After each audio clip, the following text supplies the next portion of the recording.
Why J.R.R. Tolkien loathed Disney and his movies. Walt Disney is hopelessly corrupted. His movies are disgusting and induce nausea. That's what J.R.R. Tolkien thought, at least. Indeed, he felt heartfelt loathing for Disney's output.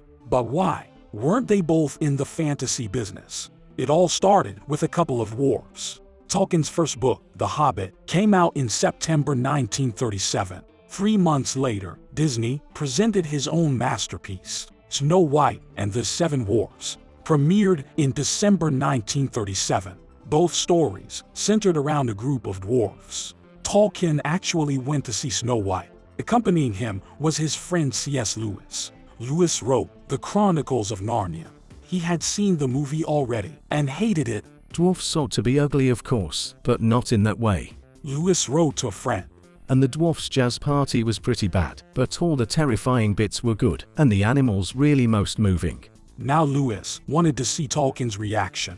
After all, the movie was making headlines around the world. Tolkien didn't like Disney's masterwork either.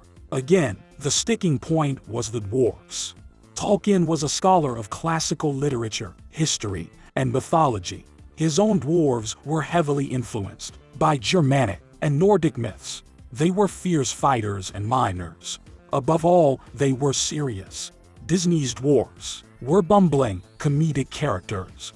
In a 1964 letter to a fan, Tolkien called Disney simply a cheat. In Tolkien's opinion, Disney was willing and even eager to defraud the less experienced by trickery sufficiently legal to keep him out of jail.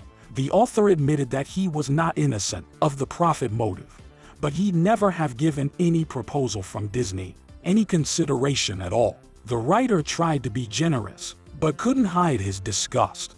I recognize his talent, but it has always seemed to me hopelessly corrupted. Though in most of the pictures proceeding from his studios, there are admirable or charming passages, the effect of all of them to me is disgusting. Some have given me nausea.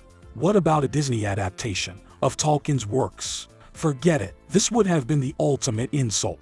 Tolkien even criticized illustrators of foreign editions of The Hobbit.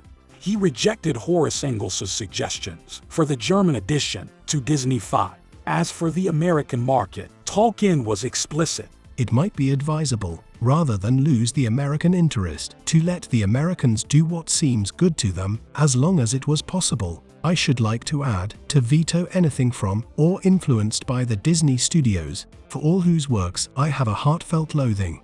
After The Lord of the Rings was published, Tolkien's popularity soared. It was only a matter of time before someone made a movie. In a 1965 letter, Tolkien affirmed, "Neither I, nor my publishers, intend to give Walt Disney permission to make a film of my books." In fact, Disney Studios had no such intention either. They believed it would be too costly. Tolkien sold the adaptation rights to United Artists in the late 1960s. Disney Studios never got their hands on them.